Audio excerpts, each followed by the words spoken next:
자, 오늘 신용장 나가도록 하겠습니다. 신용장. 지난 시간에 우리가 봤던 하한 어음 치결 방식, 하한 어음 치결 제도에 대한 이해가 좀 있으면 여러분들이 신용장이라는 거래 방식을 이해하는데 좀 편할 거라고 해서 한어음을 좀 먼저 배우고 신용장을 살펴보겠습니다. 자, 그래서 신용장의 정의가 쭉 나와 있습니다.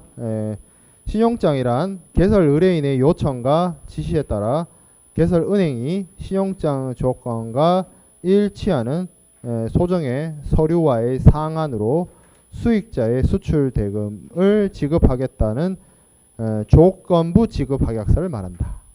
지금 여기 할 차례 맞죠? 신용장. 자, 말이 어려워요. 신용장에 대한 설명이.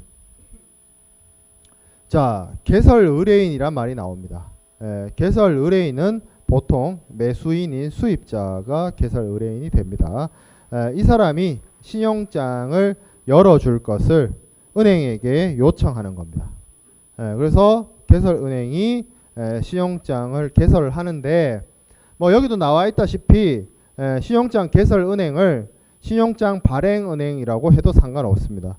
발행은행은 영어로 issuing bank고 개설은행은 opening bank인데, 뭐 사실 뭐 어느 쪽이 맞다 하기에는 좀 그럴 정도로 둘 다 쓰여요. 뭐 교수님에 따라서 이렇게 쓰시는 교수님도 있고 저렇게 쓰시는 교수님도 있기 때문에 뭐 그거는 뭐 크게 같은 말이라고 생각하면 될 것 같아요. 자, 그래서 이 개설은행이 신용장 조건과 일치하는 소정의 서류와 상한으로 수출 대금을 지급하겠다라는 거죠. 그러면 서류와의 상한으로 돈을 준다는 겁니다.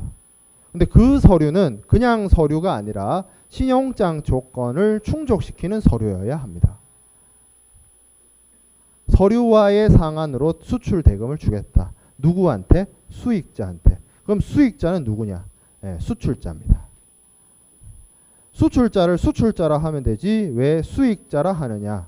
이 신용장 개설을 통해서 신용장의 수혜를 보는 사람이 수출자이기 때문에 beneficiary, 이익을 보는 사람, 뭐 이런 뜻으로 수익자라는 표현을 수출자에게 붙입니다. 그래서 이 말을 좀 쉽게 하면 즉 신용장은 수입업자의 거래은행인 신용장 개설은행, 발행은행이 신용장이 요구하는 조건들에 일치되고 약정된 기간 안에 소정의 서류가 제시된다면 수익자인 수출업자에게 대금 지급을 해주겠다라고 하는 취소불능. 이거 약속해가지고 신용장 개설하면 되돌릴 수 없어요. 은행 입장에서는. 취소불능의 지급 확약서입니다. 여기 두 번째 줄 끝나는 부분에 보면 조건부 지급 확약. 그러니까 조건이 걸려있는 돈 주는 약속이란 뜻인데, 조건은 앞에서 얘기한 것처럼 조건에 일치하는 서류의 제시입니다. 그러니까 서류를 주면 내가 돈을 줄게라고 은행이 약속하는 거예요. 은행이 확약하는 것이 신용장입니다. 그래서 우리가 지난 시간에 한 어음을 얘기할 때 한 어음의 지급인이 신용장 방식에서는 수입자가 아니라 신용장 개설은행으로 봐야 된다는 얘기를 했어요. 왜? 신용장상에 개설하는 개설은행이 수출자한테 돈을 준다는 약속을 한다는 거죠. 그렇기 때문에 대금 지급을 수출자인 수출자에게 대금 지급을 하는 곳이 곧 신용장 개설은행이 되기 때문에 한어음상의 지급인이 되는 것입니다. 물론 최종적인 대금 지급은 수입자가 하죠. 그거는 별도의 문제예요. 신용장 개설 의뢰인과 수입자인 신용장 개설 의뢰인과 신용장 개설 은행 간에 돈을 주고받고 하는 그거는 그 다음 스텝이고 별도의 이야기입니다. 다만 그냥 수출자하고의 관계에 있어서 돈을 누가 주기로 약속하느냐? 은행이 주기로 약속한다. 그게 그게 중요한 점이죠. 자, 신용장 통일규칙 제2조 UCP 600 제2조에서는 신용장은 이렇다라고 정의 내리고 있습니다. 뭐라고 얘기하고 있냐면 신용장은 명칭이나 기술에 관계없이 이름 상관없이 취소 불능이며 일치하는 제시를 지급 이행할 발행은행의 합약을 구성하는 모든 약정을 말하며 신용장은 취소 불능의 표시가 없는 경우에도 취소 불능이다 라고 되어 있습니다. 뭐 중요한 말은 두 번째 줄에 있죠. 일치하는 제시, 서류 제시죠. 여기서 뭐에 일치해야 되느냐? 조건에 일치하는 서류를 제시하면 은행이 지급 이행한다. 그것을 약속한다. 그런 것을 약속하는 모든 약정이다 라고 이야기하고 있습니다. 이 신용장 통일규칙 2조가 굉장히 애정의 관계인데 나랑 제가 그때 여러분들 나이 때 무역결제론 수업을 지금도 있죠. 무역결제론 1학기 때 수업 있죠. 그 수업을 들었는데 그때 지도하시던 교수님이 지금은 안 계세요. 중앙대학교에. 지금은 안 계시고 다른 학교로 가셨는데 문제가 이거였어요. 신용장이란 쓰라는 거지. 그래서 나는 그 위에 있는 정의 있죠. 좀 풀어 쓴 정의. 뭐 위에 있는 즉 이유 이런 뉘앙스의 글을 적었어요. 근데 틀렸대. 빵점. 왜? 그 교수님이 원한 거는 신용장 통일규칙 제2조에 있는 이 말 따옴표 안에 있는 이 말을 써야 된다 이거예요. 그것도 토시 하나 안 틀리고. 좀 그렇죠. 할 말이 많지만 하지 않겠어요. 은사님이니까. 좀 그래요. 그랬어요. 아 그러니까 뭐 법률적 용어니까 그대로 써야 된다. 뭐 그거는 뭐 맞는 말인데. 간세사 시험 준비하는 친구들은 전체 조문을 다 외울 수는 없어요. 사람의 머리에 한계가 있기 때문에. 근데 이런 정의 같은 거 있죠. 개념 정의. 이거는 토시 하나 안 틀리고 그대로 옮겨 쓰는 게 좋을 수 있습니다. 답안지에다. 교수들이 좋아해요. 출제위원급으로 가는 교수님들 있죠. 좋아하세요. 솔직하게. 참고하기 바랍니다. 나는 안 그래. 나는 안 그런데 아니 그러니까 좀 지나면 우리끼리 알아요. 누가 실제 들어가는지. 누가 실제 들어가는지 알 수 있어요. 알려요. 근데 거기 들어가시는 수업의 교수님들이 약간 지금 말고 좀 있어 연령대가 와 좋아한단 말이야. 그런 거 풀 텍스트로 하나도 안 쓰고 그런 걸 좋아한단 말이야. 무슨 말인지 알겠죠? 자, 그래서 신용장에 우리가 프로세스를 한번 살펴봅시다. 그래서 좀 살펴보면 그림이 그려져 있죠. 12번 슬라이드부터 먼저 봅시다. 12번 슬라이드에 큰 그림이 있고 물론 모든 신용장 거래가 이런 프로세스인 건 아니에요. 조금 달라질 수 있어요. 개별적으로 좀 달라질 수는 있지만 큰 틀에서는 대충 이런 식으로 이루어진다. 자, 첫 번째 가운데에 보면 1번 동그라미가 있습니다. 1번 동그라미 매매계약 체결입니다. 가장 기본적인 게 이게 대금 결제란 게 우리가 국제물품 매매계약의 어떤 특징을 얘기할 때 종속적인 대금 결제가 이루어진다라고 했죠. 기본은 매도인과 매수인 간의 국제물품 매매계약, 무역계약이죠. 무역계약. 이걸 통해서 매매계약을 체결할 때 우리가 수업 시간에 배웠던 여러 가지 무역 조건들 뭐 수량은 어떻게 할 것이며 품질은 어떻게 할 것이고 가격은 어떻게 할 것이며 대금 결제는 어떻게 하고 선적은 어떻게 하고 포장은 어떻게 하고 뭐 이런 것들을 정할 거 아니에요. 그때 대금 결제 방법을 신용장으로 하겠다라고 정했겠죠. 양 당사자가 합의하에. 그렇게 되면 이제 계약이 체결되고 매도인은 물품을 준비할 것이고 매수인은 대금 지급을 해야 되는데 대금 결제 방법을 신용장으로 했다라고 봅시다. 자, 그러면 그 다음에 해야 되는 일은 매수인이 2번 동그라미 오른쪽 위에 있습니다. 신용장을 발행 의뢰합니다. 보통은 자신의 거래은행인 은행에게 요청을 하는 거죠. 신용장을 발행해달라고. 그래서 매수인이 발행은행에게 신용장 발행 의뢰를 합니다. 뭐 아무리 신용관계가 높다 하더라도 보통 은행들이 그냥 신용만으로 해주진 않아요. 뭐 수수료를 요구하는 경우도 있고요. 담보를 요구합니다. 보통 담보 요구해요. 그래서 신용장 발행 의뢰를 하게 되면 신용장이 발행이 됩니다. 3번 동그라미 위에 있죠. 신용장이 발행이 되는데, 그러니까 신용장 발행을 의뢰하고 신용장이 발행된다는 것 자체가 수입국에서 일어나는 일입니다. 그러면 수출국에 있는 수출자는 잘 모르겠죠. 알려야 됩니다. 그래서 신용장이 발행되었다는 사실, 그리고 신용장의 내용과 신용장의 조건에 어떤 것들이 있는지를 수출자에게 알리는, 수출상에게 알리는 행위를 보통 신용장 통지라고 합니다.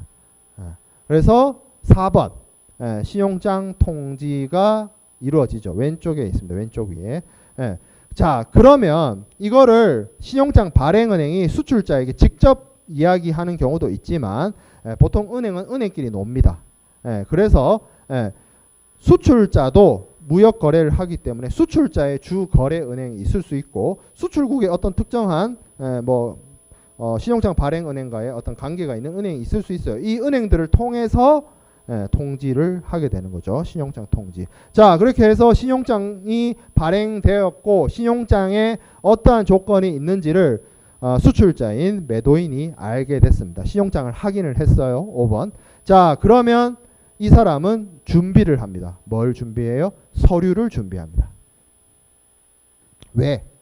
서류의 상한으로 대금 지급을 했기 때문에 서류를 준비합니다. 그럼 그 준비해야 되는 서류는 어떤 것들이 있느냐? 가운데에 몰려 있습니다. 기본적으로 우리가 지난 시간에 잘 배웠던 한어음, 드래프트, 하한어음이라고 하기도 합니다. 책에 따라서 한어음, 그리고 선적 서류, 상업 서류라고 하는 선적 서류들이 나오는데, 기본적으로 상업 송장, 상업 송장은 전에도 얘기했다시피 이게 약간의 인보이스 역할을 해요. 하물 명세서 같은 역할을 합니다.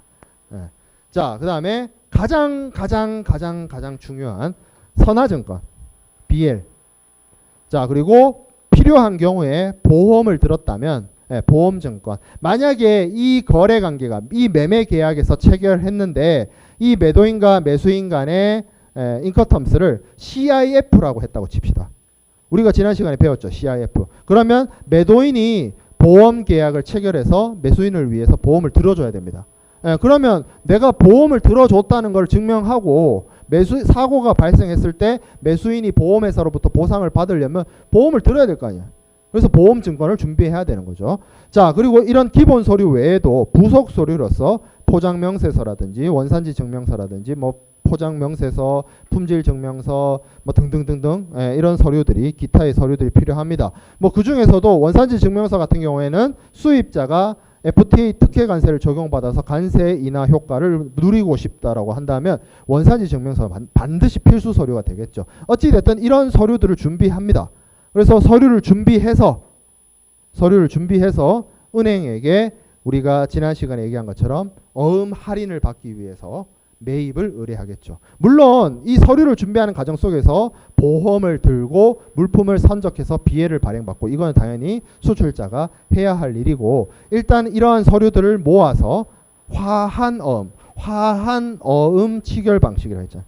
화한어음을 결제를 취급받기 위해서 은행에게 매입을 의뢰하고, 이 매입을 하는 은행이 이 수출자에게, 매도인인 수출자에게 선지급을 하겠죠. 선지급을 합니다. 그러면 어음을 할인받아서 먼저 선지급을 받은 수출자는 이제 끝이에요. 나는 물건 보내줬고, 물건 선적해서 보내줬고, 보험까지 다 들어줬고, 나는 보냈어. 그래서 운송장, 선화증권 나와서 이것도 서류도 다 보냈어. 서류 다 보내고, 물건도 보내고, 보험도 들었고, 다 했어. 그리고 내가 한어음을 발행해가지고 은행한테 얘기해가지고 내가 기간 경과 이자 이런 것들 뗐지만 어쨌든 나는 대금까지 다 회수했어요. 그러니까 수출자는 끝난 거야 사실상. 잊어도 돼. 그러면서 이제 그 다음 스텝으로 넘어가죠. 신용장 거래에서는 매입은행이 한어음을 매입을 했다라고 한다면 돈을 받는 수취인이 이제부터는 수출자가 되는 것이 아니라 은행이 됩니다. 그렇죠? 그리고 신용장 거래 방식에서는 지급인이 발행은행이라고 했어요. 그러면 발행은행이 결국에는 저 매입을 한 매입은행에게 대금 결제를 해줘야 됩니다. 11번에 대금 결제가 있죠. 저게 지금 신용장 거래 방식이기 때문에 지급인이 발행은행이 되는 것이고 이 매입은행이 수출자로부터 어음 할인을 해서 매입을 해버렸기 때문에 발행인인 수익자가 어떻게 보면 수취인, 대금 수취인이 되는 것이 아니라 매입은행이 수취인이 되는 겁니다. 수출자는 어음 할인해서 가져갔고 선지급 받았고. 예. 그렇죠? 예. 그래서 대금 결제가 되면 하한 어음을 대금 결제하면 인질이 풀려난다. 그죠? 그 인질이 뭐예요? 서류들이죠. 예. 서류들이 대금 결제가 되면 인질이 풀려납니다. 그래서 서류는 발행은행으로 대금 결제는 매입은행으로 됩니다. 물론 이 매입은행이 어떤 은행이 될지는 그거는 건건에 따라서 달라요. 앞서 얘기했던 수출상에게 통지를 하는 통지은행이 매입 역할까지 수행을 해서 통지은행이자 매입은행 역할을 같이 수행할 수도 있고요. 예, 그리고 이 통지 역할도 하고 매입도 하는 은행이 수출상의 거래은행일 수 있습니다. 아니면 수출상의 거래은행이 아니라 뭐 발행은행의 뭐 수출국 내 지점이거나 뭐 그럴 수 있어요. 그거는 진짜 케이스 바이 케이스예요. 예, 뭐 어찌됐든 매입을 하는 은행은 매입은행, 통지 역할을 하는 은행은 통지은행이고 저기 중간에 위에 보면 상환은행이라는 게 있습니다. 저거는 어떤 경우냐? 일상적인 경우는 아니고요. 신용장 발행은행이 매입을 한 매입은행에게 대금 지급을 해야 되는데 이 두 은행 간에 상환 약정이라든지 뭐 이런 것들이 형성이 되어 있으면 그냥 돈 주고 받고 치고 받고 하면 되는데 서로 거래 관계가 없거나 이렇게 되면 중간에 상환은행을 끼워가지고 뭐 할 수는 있어요. 근데 그런 경우는 이제 드뭅니다. 요새 뭐 국제적으로 고립주의를 추구하고 있는 나라들이 세상에 없잖아요. 거의 모든 은행들이 스위프트망으로 연결되어 있기 때문에 저런 방식으로는 안 하고 어찌됐든 10번과 11번 서류가 발행은행으로 가고 11번에 따라서 대금 결제가 발행은행에서 이제 뭐 수취인인 매입은행으로 가게 된다는 거죠. 자, 그렇게 해서 발행은행이 대금 결제를 했어요. 우리가 앞서 얘기한 것처럼 신용장은 신용장 조건에 일치하는 서류의 제시에 따라서 신용장 발행은행이 대금 지급을 약속하는 것이라고 했습니다. 11번에서 발행은행이 대금 지급을 했어요. 끝이에요. 신용장 이제 끝났네요. 신용장의 사용은 이제 여기서 끝난 거예요. 사실상. 그 다음 스텝이에요. 여기서부터는 다음 스텝인 겁니다. 예. 신용장상으로 대금 지급했잖아요. 은행은. 근데 발행은행은 내가 매수인의 신용을 위해서 매수인의 무역 결제의 원활화를 위해서 매수인과 매도인 간의 무역 관계에서 발생할 수 있는 신용 위험과 상업 위험을 회피하기 위해서 내가 대금 지급을 약속을 한 거지 이 물건이 나한테 필요한 것도 아니고요. 이 서류들이 나한테 필요한 게 아니에요. 예, 그래서 신용장 발행은행이 매수인을 부릅니다. 가져가라고. 서류 가져가라고. 예, 그러나 그냥 가져갈 수는 없죠. 매수인이 은행에게 은행이 이미 지급한 대금에 대한 상환을 하고 나서 서류를 가져가게 됩니다. 그렇게 해서 매수인 수중으로 드디어 선화증권이 왔죠. 그래서 이 선화증권을 바탕으로 운송인으로부터 물품을 찾을 수도 있고요. 만약에 운송 도중에 사고가 발생해서 화물에 멸실 손상이 있었다라고 하면 매수인이 보험회사 가서 보험금을 찾을 거고요. 매도인이 보험 들어줬으니까 CIF에 따라서. 그리고 뭐 원산지 증명서나 이런 필요한 서류들을 이용을 해서 수입 통관을 하게 될 겁니다. CIF에서는 수입자가 수입 통관을 하기 때문에 이런 프로세스로서 이루어지는 것이 신용장의 사용 방식입니다. 앞서 얘기했지만 모든 신용장 거래가 이런 스타일은 아니에요. 여기서 몇 가지 변화가 일어납니다. 뭐 매입은행이 나타나지 않고 뭐 지급은행이 쓰일 수도 있고 인수은행이 쓰일 수도 있고 뭐 등등 신용장의 사용 방식에 따라서 조금 변화가 있지만 기본적인 큰 틀의 프로세스는 다음과 같다라는 거죠. 자, 그다음에 좀 앞으로 다시 돌아가서 신용장의 뭐 원칙, 특성 요런 몇 가지를 좀 살펴보도록 하겠습니다. 신용장의 가장 주요한 특성 중에 크게 두 개 봤을 때 독립성과 추상성이 있습니다. 신용장의 독립성의 원칙 그리고 신용장의 추상성의 원칙이란 게 있어요.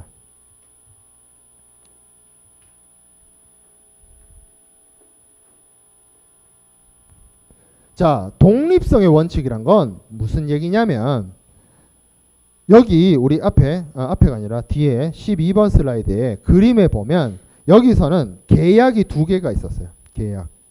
어떤 계약이 있었냐? 첫 번째 계약은 매매 계약입니다. 매매 계약. 매도인과 매수인 간의 계약. 그리고 두 번째 계약이 있었어요. 무슨 계약이냐면 매수인의 의뢰에 따라서 발행은행이 수익자인 수출자를 상대로 대금 지급을 약속하는 신용장 발행 계약, 신용장 계약이 있었어요. 신용장 계약의 당사자는 오해할 수 있지만 매수인이라기보다는 사실은 엄밀한 의미에서 이 수출자인 수익자와 신용장 발행은행입니다. 이 사람이 서류 주고 저 사람은 대금 지급하고 그거잖아요. 네. 그래서 이 매매 계약, 매도인과 매수인 간의 매매 계약과 매도인인 수익자와 발행은행 간의 어떤 신용장 계약이라는 것이 두 개의 계약이 존재하는데 이 두 개의 계약은 서로 독립입니다. 서로 별도예요. 서로 관여하지 않아요. 서로 상관없어요. 예를 들어서 매매 계약상에 어떤 매도인이나 매수인 일방의 어떤 계약 위반이 있었어요. 그러면 그건 그 두 사람이 알아서 할 문제예요. 신용장 발행은행한테 얘기해봐야 신용장 발행은행은 관심이 없습니다. 그건 내 알 바 아니야. 이거예요. 나는 그냥 서류 오면 돈 줄게. 이거밖에 안 해. 니들이 알아서 지지고 볶고 해. 별도란 거죠. 별도. 자, 그 다음에 신용장의 추상성의 원칙이란 게 있습니다. 자, 이 추상성이란 건 뭐냐면 이 거래의 목적이 되는 것이 물품이 아니라 서류란 거예요. 서류. 제가 이거 프로세스 설명할 때 그 얘기를 했습니다. 수출자가 여기서 서류를 준비한다 했어요. 서류를 준비. 물론 물품을 준비하죠.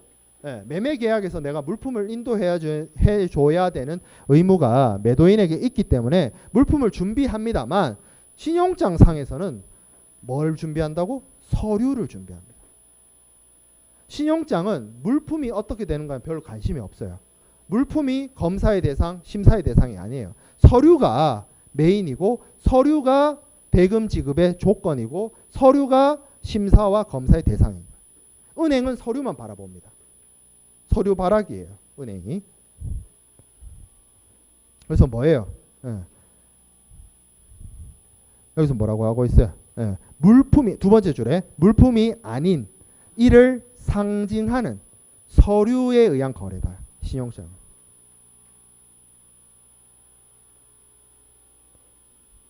서류가 오기 때문에 돈 주는 거예요. 물론 그 서류는 물품을 운송수단에 선적했다는 서류긴 하지만 어찌됐든 간에 서류만을 바라보는 거래다. 그러니까 실체 있는 현실하는 현존하는 물건을 말하는 것이 아니라 그 물건을 상징하는 서류를 거래하는 것이다 라는 거죠. 추상성의 원칙. 자, 그 다음에 엄밀일치의 원칙이 있습니다. 앞에서 봤던 독립추상성하고 조금 다른 이야기인데 신용장이 우리가 앞서 살펴본 것처럼 은행이 신용장 조건에 일치하는 서류가 제시되면 대금 지급을 약속하고 있습니다. 근데 그 서류가 잘못됐거나 위조됐거나 서류가 잘못 작성됐거나 혹은 잘못 발행된, 잘못 기재된, 잘못 서명한 서류가 왔다라고 한다면 은행이 과연 대금 지급을 해줄 것이냐? 안 해주죠. 신용장에서 요구하고 있는 내용, 신용장에서 요구하고 있는 제조건, 그리고 UCP 600의 규정, 그리고 ISBP라고 하는 국제 은행의 업무 간행 이런 것들을 충족시키는 서류여야만 은행이 대금 지급을 해줍니다. 그렇기 때문에 서류에 적혀있는 내용과 문면 이런 것들을 매우 꼼꼼하게 정밀하게 엄밀하게 검사해서 심사합니다. 그리고 그 심사를 통과해야 이 서류를 수리하고 대금 지급을 합니다.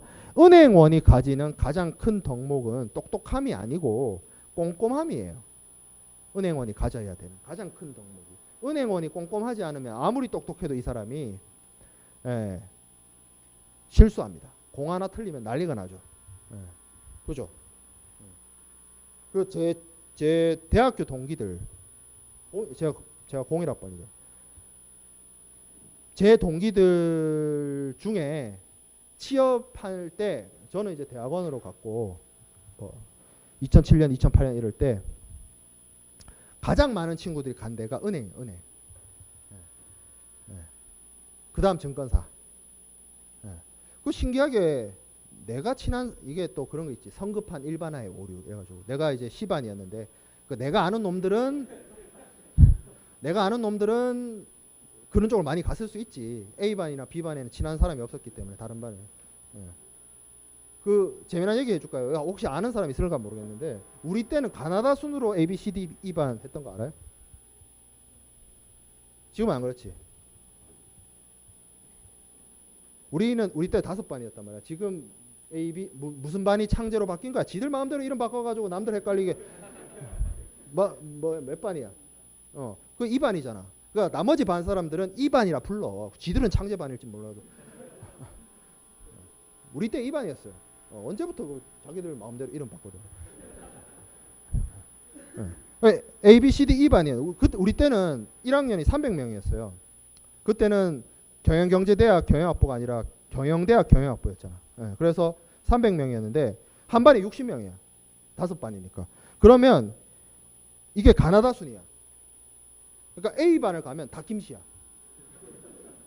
B반을 가잖아요. B반을 가면 다 박씨야. D반을 가잖아. 네 번째 반을 가잖아. 전부 다 이씨야. 그 내가 C반이라고 그랬잖아. 이 반이 골 때리는 반이야. 뭐냐면 여기 앞에 박씨 조금 떨어져 있고 뒤에 이씨 조금 있어요. 그리고 그 박씨와 이씨 사이에 내가 안씨죠. 그러니까 시읒, 이응, 그러니까 뭐 서씨, 성씨, 석씨, 심씨, 양씨, 여씨 무슨 말인지 알겠죠? 지금 무슨 그러니까 비읍과 그 가나다 순에서 비읍과 이응 사이에 성들이 몰려 있는 거야. 그러니까 우리는 화목해. 근데 A반 같은 경우에는 동성동본이 많은 거야. 전부 다 앞에 강씨, 건씨 몇 명 빼놓고 전부 다 김씨니까 그 김씨 중에 한 10대명은 김해 김씨거나 경주 김씨인 거야. 그리고 우리 2001학번 그때는 그게 있었어요. 동성동본 금혼이었어요. 그 풀린 지가 10년 정도밖에 안 됐을 거야. 그래요. CC인데 동성동본이야. 그런 경우 많았어요. 그럼 이게 언제 바뀌었냐? 언제 바뀌었는지는 정확하게 몰라요. 언제 바뀌었는지 정확하게 모르고 내가 2009년에 대학원 진학을 해서 경영대 행정실, 지금 우리 4층에 있는 그 경영대 행정실이 원래는 저기 법학관에 있었어요. 법학관 6층에 있었는데 행정실 조교를 했어요. 제가 1년 반 동안. 그래서 어느 날 교직원으로부터 엑셀을 받았어요. 엑셀에는 300명이 넘는 학생들의 이름이 쫙 적혀 있었어요. 그래서 이거를 분반을 하라는 거예요. 5반으로. 이걸 알았죠. 이게 반을 나누는 거구나. 그래서 제가 2010학번하고 2011학번을 분반을 했습니다. 그때는 어떻게 했느냐. 엑셀에 랜덤 함수가 있어요. 1에서 5의 랜덤을 주면 그 시트들이 300개가 숫자가 1에서 5로 그냥 임의로 랜덤하게 배분됩니다. 쭉. 그러니까 가나다로 하니까 많은 문제점이 생기는 거예요. 아까 얘기한 거는 그냥 농담인 거고, 뭐 예를 들어서 출석을 부르잖아요. A반 뭐 회계원리 이런 거 봐요. 그 1학년 1학기는 수업이 교수님들이 반이 정해진 반으로 수업 들어오잖아요. 그럼 교수님이 부르면 전부 다 김신 거예요. 출석 부르면. 그런 일들이 많았어요. 그러다 보니까 이거를 좀 문제 있다 싶어가지고 바꾼 방법이 엑셀의 랜덤 함수를 이용해서 여러분들을 분반하기 시작한 겁니다. 그러면서 제가 생각을 했죠. 이 엑셀 계산 한 번이 어떻게 보면 평생의 친구를 정할 수도 있겠구나. 왜냐하면 저 지금 만나는 지금 만나서 한 달에 한 번씩 만나서 밥 먹고 술 마시는 친구들, 대학교 1학년 때 같은 반이었던 친구들이거든. 근데 왜 이야기가 여기까지 됐죠? 그러니까 은행을 많이 갔어요. 그때 그 은행이 종류별로 다 있었어요. 친한 친구, 안 친한 친구 다 해가지고 우리은행, 국민은행, 뭐 신한은행, 하나은행, 은행이 종류별로 다 있었어요. 그리고 증권사도 종류별로 다 있었어요. 증권사도 종류별로 다 있었는데 지금까지 연락되는 친구는 삼성증권 간 친구 단 한 명밖에 없어요. 증권사 간 친구들 연락이 안 됩니다. 어디로 사라졌는지.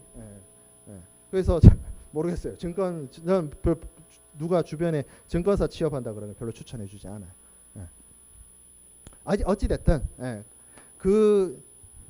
덜렁대고 문제 많던 애들도 은행에서 일을 하고 제 친구들도 거의 다 가장이거든요. 은행에서. 그러면 사람이 되게 꼼꼼해져요. 그래서 은행이 서류를 정말 엄밀하게 봅니다. 정말 꼼꼼하게 봐요. 그래서 이게 문제를 잡으면 대금 지급을 안 해줍니다. 그래서 이게 문제가 생겨요. 어떤 문제가 생기느냐? 너무 엄밀하게 보다 보니 이걸 통해서 대금 지급을 거절하는 거죠. 일종의 어떻게 보면 뭐 마켓 클레임이라고 해야 되나? 뭐 이런 대금 지급 거절이 너무 빈번하게 발생하게 되면 그 신용장을 믿고 거래를 했던 매도인이 선의의 피해를 볼 수 있는 문제가 생깁니다. 그리고 이게 서류를 심사하는 게 너무 오래 걸리다 보면 실제로는 수출 물품이 먼저 수입국에 도착해가지고 내려졌음에도 불구하고 아직 서류가 심사 중에 있다든지 그러한 문제들이 야기될 수가 있기 때문에 이 엄밀일치의 원칙은 조금 이제 와서는 조금 상당일치의 원칙으로 조금 변화하려는 그러한 내용들이 있습니다. 자, 그 다음에 신용장의 어떤 기본 당사자들 좀 살펴보도록 할게요. 자, 신용장상의 기본 당사자는 3명입니다. 3명. 누구냐? 첫 번째가 발행은행, 두 번째가 수출자인 수익자입니다. 그럼 나머지 한 명은 안타깝게 수입자가 아닙니다. 여기 있죠. 2번에 확인은행입니다. 확인은행. 확인은행은 뭐냐? 발행은행의 수건, 요청. 그러니까 발행은행이 요청해가지고 신용장에 추가적인 지급 확약을 한 번 더 하는 거를 확인합니다. 신용장의 확인. 그리고 그 역할을 수행하는 은행을 확인은행이라고 해요. 우리가 처음에 신용장의 정의에 대해서 제가 그렇게 설명했습니다. 수출자와 수입자가 그냥 대금 지급을 하면 서로 간에 신용위험과 상업위험이 존재할 수 있기 때문에 은행을 끼워서 은행의 지급 확약을 통해서 대금 결제를 하고도 하는데 그 신용장을 발행한 그 발행은행도 못 믿었다 이거예요. 그런 경우에는 요청을 해서 보통 뭐 수출자가 요청을 하든지 뭐 해서 그러면 신용장 발행은행이 이제 수권합니다. 권리를 주는 거죠. 그래서 확인은행이 더 추가로 들어올 수가 있습니다. 그러면 확인은행이 그럼 어떤 역할을 하느냐? 이 확인은행이 결국에는 발행은행하고 일종의 연대 책임 같은 걸 지는 거예요. 발행은행이 지급 확약을 하는데 지급 확약을 하지 못하면 확인은행이 해야 됩니다. 그리고 발행은행이 지금 대금 지급을 하기 전에 확인은행이 먼저 대금 지급을 할 수도 있어요. 경우에 따라서는. 그렇게 확인은행이 대금 지급을 먼저 하게 되면 확인은행이 대금 지급한 것에 대해서 신용장 발행은행이 상환해 줘야 됩니다. 최종적인 돈의 지급은 확인은행이 하는 것이 아니라 신용장 발행은행이 하는 것은 맞으나 수익자인 수출자 입장에서는 발행은행이 부도 났을 때 확인은행을 통해서 대금을 받을 수 있다는 안전장치를 하나 더 마련한다는 측면에서 의미가 있는 거죠. 그래서 여기 있죠. 수익자의 마지막 줄에 수익자의 요구로 신용이 든든한 은행의 확인을 추가한다. 안전장치, 안전판을 하나 더 만든다. 이렇게 생각하면 됩니다. 그래서 신용장 발행은행과 수익자 이 두 사람의 당사자의 확인은행은 있을 수도 있고 없을 수도 있어요. 없는 경우도 많아요. 신용장 발행은행의 신용도가 튼튼하고 그러면 굳이 확인을 하지 않습니다. 왜냐하면 확인은행 저거 추가하면 저것도 수수료 줘야 되거든요. 그래서 신용장상의 당사자는 기본적으로는 수익자인 수출자 그리고 신용장 발행은행이 된다. 그리고 추가가 되면 확인은행도 신용장상의 기본 당사자가 될 수 있다라는 점이죠. 자, 그리고 여기 제가 공간이 좀 있어가지고 14번 슬라이드에 정리를 했습니다. 우리가 제가 무역학개론을 수업을 하면서 굉장히 많은 이름으로 수출자와 수입자, 매도인과 매수인을 불렀는데 보통 무역거래에서 이런 표현들을 사용합니다. 매매관계적인 측면, 물건을 사고 판다라는 개념에 봤을 때는 매도인, 매수인, 셀러, 바이어가 맞고요. 그리고 무역관계, 수출입을 한다는 기준으로 봤을 때는 매도인이 수출자, exporter, 그리고 매수인이 수입자, importer가 되죠.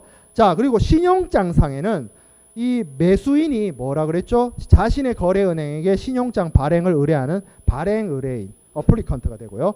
그리고 수출자는 신용장상의 수혜를 받는 수익자, beneficiary가 됩니다. 그리고 우리 어음 얘기했죠. 한어음. 지난 시간에 한어음 했습니다. 한어음의 발행인은 누구였어요? 수출자였죠. 그래서 drawer. 그리고 지급인은 draw이라는 표현으로 영어 표현을 썼습니다. 그리고 저게 왜 draw이를 쓰는지에 대해서는 지난 시간에 설명을 했어요. 자, 그리고 계정관계. 요거는 청산 계정 같은 그런 것들 얘기를 하는데 이게 돈의 흐름상으로 보면 매수인이 매도인한테 돈을 줘야 돼요. 그죠? 그래서 채권 채무 관계로 봤을 때는 매수인이 채무자, 매도인이 채권자가 됩니다. 돈의 흐름으로 봤을 때. 그렇죠? 그리고 화물의 관계를 봤을 때는 화물은 매도인이 매수인한테 보내줘야 돼요. 그렇죠? 그렇기 때문에 화물은 매도인이 물건 보내는 사람, 송하인, 컨사이너라고 하고, 매수인은 물건 받는 사람, 수하인, 컨사이니라고 합니다. 그렇죠?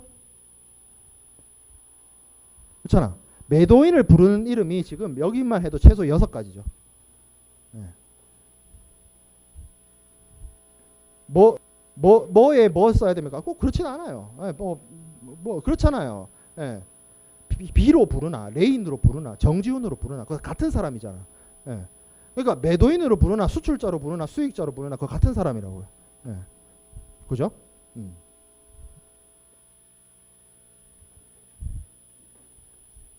B하고 저하고 동갑이에요. 친구는 아니지만 나이는 같습니다. 저랑 동갑인 유명한 사람 많아요. 현빈도 나랑 동갑이고,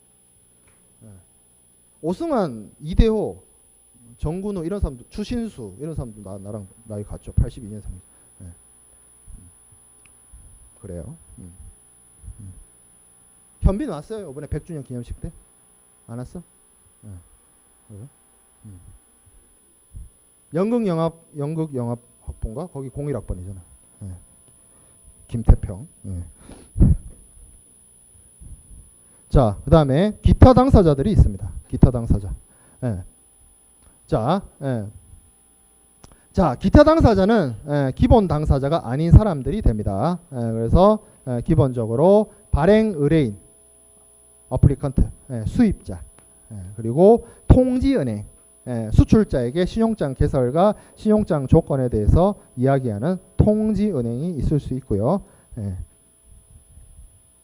그리고 매입은행이 있습니다. 수익자로부터, 그러니까 수출자로부터 한 어음과 서류를 어음 할인을 통해서 매입을 하는 매입은행이 있을 수 있고요. 자, 그리고 매입을 하지 않고 이게 기한부 어음이 아니라 일람불 어음 같은 걸 써서 바로 수출상에게 대금 지급이 이루어지는 방식이 될 수도 있어요. 그 경우에는 이 은행이 지급은행이 됩니다. 지급은행. 물론 최종적인 지급은 아니겠죠. 지급은행이 지급을 하더라도 결국에는 신용장 발행은행으로부터 최종적인 대금 지급을 받습니다. 여기서 말하는 지급은 수출자, 그러니까 수익자한테 대금 지급을 하는 은행이란 뜻이에요. 그래서 이거는 신용장을 어떤 방식으로 쓰냐에 따라서 조금 갈립니다. 한 어음이 일람불 어음으로 사용되는 경우에 보통 그렇게 되죠. 그래서 지급은행이 나올 수도 있어요. 자, 인수은행이 있을 수 있습니다. 인수은행. 요거는 뭐냐면 매입하고 다른 겁니다. 인수라는 거는. 인수에 대한 설명이 여기 사전적 정의가 나와 있죠. 한 어음의 소지자가 지급받기 위해서 한 어음과 서류를 제시하면 이를 접수받은 은행은 제시된 서류가 신용장 조건과 일치하는 여부를 심사함과 동시에 어음의 금액 및 지급인들을 확인하고 이상이 없으면 동어음의 전면에 인수한다는 문헌과 인수일자, 지급지, 지급 만기일들을 기재한 후 서명 날인해서 한 어음이 제시자에게 되돌려주는 행위를 말한다 라고 하고, 밑에 인수은행은 한 어음을 인수하고 어음 만기에 대금을 지급하는 은행을 말한다 라고 돼요. 읽어보면 매입은행하고 무슨 차이가 있지? 대금 지급을 수익자한테 해주고 만기일에 신용장 발행은행으로부터 대금을 수취한다는 내용이 적혀 있는데 어떤 점에서 인수란 행위와 매입이란 행위가 갈리느냐 다르냐라고 따져봤을 때 기본적으로 어음에 대한 소구권의 문제가 있습니다. 어음에 대한 소구권이란 게 무엇을 뜻하냐면 어음이 우리가 지난 시간에 약속어음이라는 얘기를 했고 거기에 반대되는 개념으로서 한어음을 얘기했는데 어음에 대해서 가장 재밌고 가장 이해하기 쉬운 영화가 있어요. 그 레오나르도 디카프리오가 나오는 캐치 미 이프 유 캔이라는 영화가 있습니다. 그거 혹시 본 사람이 있으면 기억을 할지 모르겠는데 이 레오나르도 디카프리오가 극 중에서 하는 일이 뭐냐면 약속어음을 발행해요. 약속어음 자기 백지수표 자기 수표책에 어음을 발행해요. 그러고 나서 주죠. 그리고 뭐 물건을 사요. 근데 이 어음은 뭐예요? 부도난 어음이에요. 계좌에 돈이 없어요. 사기치는 거죠. 어음 사기죠. 네, 그렇죠. 네. 만약에 어음이 부도가 났을 때의 방법이 달라지는 거예요. 매입 같은 경우에는 내가 한 어음의 만기일이 도래하기 전에 그 어음을 샀지만 어음이 부도가 나면 이 한 어음을 내가 나한테 판 사람에게 소구권을 행사할 수 있습니다. 되돌릴 수 있단 말이에요. 되받아 올 수 있단 말이에요. 나한테 내가 산 돈을 내가 준 돈 그거를 받아올 수 있단 말이죠. 근데 인수의 경우에는 그러한 소구권을 행사할 수가 없습니다. 왜? 이 서류가 내가 접수했거든요. 내가 인수했거든요. 내게 됐거든요. 그런 차이점이 있습니다. 소구권의 행사 여부에 따라서 조금 입장이 다릅니다. 근데 크게 구분하지 않고 사용되는 경우도 많이 있습니다. 인수신용장과 매입신용장은 결국에는 기한부 한어음이 사용된다는 게 더 중요한 점이죠. 자, 그 다음에 상한은행이 있습니다. 상한은행에 대한 설명은 앞서 신용장 프로세스를 설명하면서 제가 다 얘기했어요. 그래서 요거는 신용장 발행은행과 뭐 지급 이행을 하는 은행들 간에 상한 약정이 되어 있지 않는 경우에 중간에서 대금 상환을 해주는 은행을 상한은행이라고 불립니다.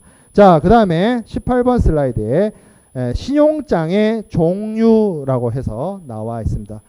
신용장의 종류는 대금 지급의 시기에 따라서 나눠 볼 수 있는데 첫 번째가 일란불 신용장입니다. 일란불 신용장. 일란불 신용장의 경우에는 일란불 어음을 사용하거나 혹은 한 어음이 사용되지 않을 수도 있어요. 여기 나와 있죠. 두 번째 줄에 일란불 어음. 그러니까 그 수출자에게 아니지 수출자가 아니라 그 대금 지급을 해야 되는 사람에게 딱 제시되면 바로 대금 지급 결제가 이루어져야 되는 것이 일란불 어음인데 요걸 쓰던지 아니면 아예 한 어음을 안 쓰는 경우도 있습니다. 어찌됐든 대금 결제가 기한 경과 없이 바로 어떻게 지급인으로부터 대금 지급이 이루어져야 되는 것을 일란불 신용장, 일란불 뭐 신용장이라고 부르고 사이트 크레딧 이렇게 하고 자 2번에 보면 기한부 신용장이 있습니다. 유산스 크레딧이라고 합니다. 유산스가 기한부란 뜻이에요. 자 이건 뭐죠? 어음이 발행됩니다. 어음이 발행돼서 어음의 한 어음의 지급인이 그 약정되어 있는 기간의 기간을 경과하기 전에 대금 지급을 해야 하는 기간을 준 기한부 신용장이 되겠습니다. 어떻게 보면 기한부 신용장의 경우에는 뭐 수출상이나 아니면 경우에 따라서 신용장 발행은행이나 아니면 여러 은행들이 대금 결제를 해야 되는 매수인에게 신용을 공여해 줬다라고 볼 수도 있어요. 외상을 할 수 있게끔 해줬다라고 볼 수도 있어요. 30일 후에 결제해도 된다라고 기한을 줬다. 60일 뒤에 결제해도 된다라고 기한을 줬다라고 이해해도 됩니다.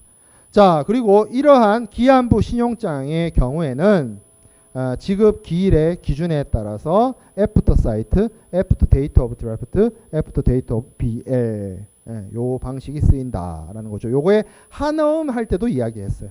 그러니까 한어음을 어떤 걸 쓰느냐에 따라서 결정되는 부분인 거죠. 기한부 신용장도.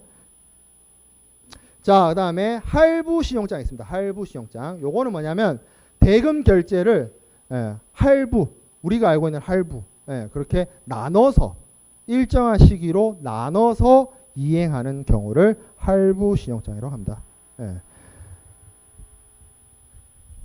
자, 그 다음에 선대 신용장, 레드 클로스 크레딧이라는 말이 있습니다. 요거는 뭐냐면 수출자가 물품 생산이나 물품 준비에 필요한 자금을 먼저 받기 위해서 선적 서류가 발행되기 이전에 대금을 먼저 땡겨오는 것, 먼저 전대하는 것을 허락하고 있는 신용장을 선대 신용장이라고 합니다.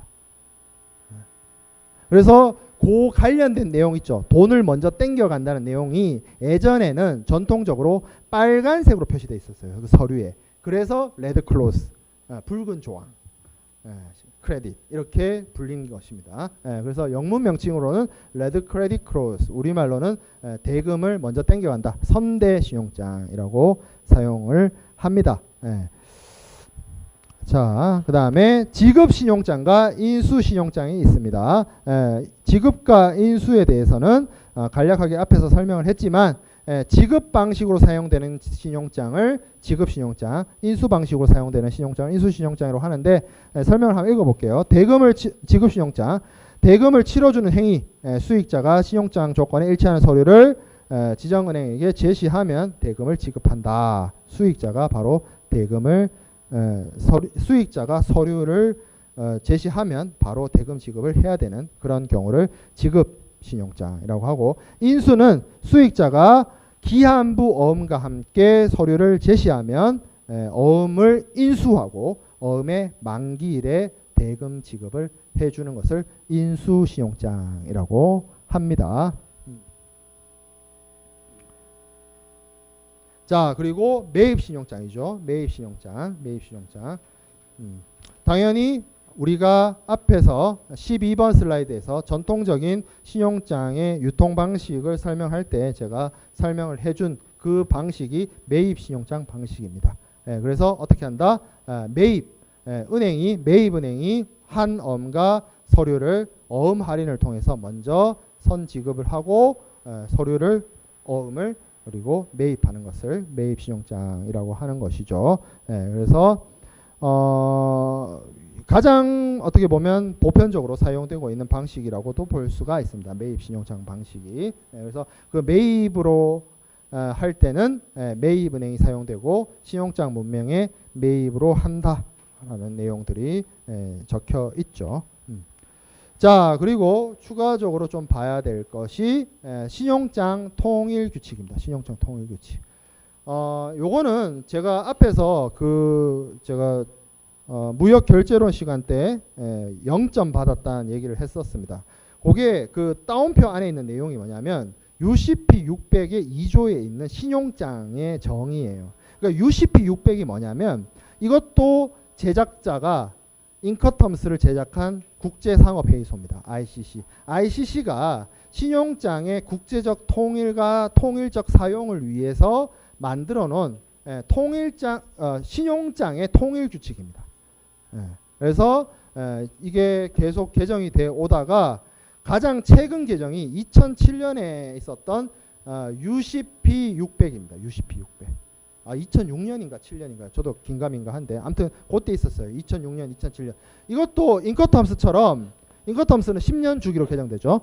UCP 600도 UCP 500 그 전에서부터 보면 거의 10년 단위의 개정이 이루어지고 있었는데 UCP 600 2006년, 2007년 그때 나온 UCP 600 이후로는 UCP 700이 나오지 않고 있고 앞으로도 나올 가능성이 매우 희박해 보여요. UCP 600이 지금까지도 쓰이고 있고 십몇 년이 흘렀지만 개정될 기미도 딱히 보이지 않습니다. 그 이유는 뭐냐면 신용장 사용이 점점 줄어들고 있기 때문에 개정의 필요성을 공감하지 못하고 있습니다. ICC 쪽에서도. 그래서 신용장상의 어떤 사용과 은행의 처리 업무, 보통 이게 은행이 어떤 역할을 하고 은행이 서류를 수리하고 말고 뭐 이런 내용들이 규정되어 있기 때문에 은행에서 혹시 여기 있는 분들 중에서도 은행 쪽으로 취업을 해가지고 기업 금융 쪽을 담당해서 신용장이란 걸 처리하는 상황이 오면 UCP를 봐야 될 수도 있어요. 그렇지만 무역학개론 시간에는 다루지 않는다. 왜? 무역결제론 시간에 다뤄야 되는 내용이라서 무역학개론 수업 시간에서는 신용장 통일규칙 UCP 600이 존재한다 정도로만 이해하고 넘어가도 충분할 것 같습니다. 자, 그 다음에 추심 방식부터는 우리가 다음 시간에 이어서 하도록 하겠습니다.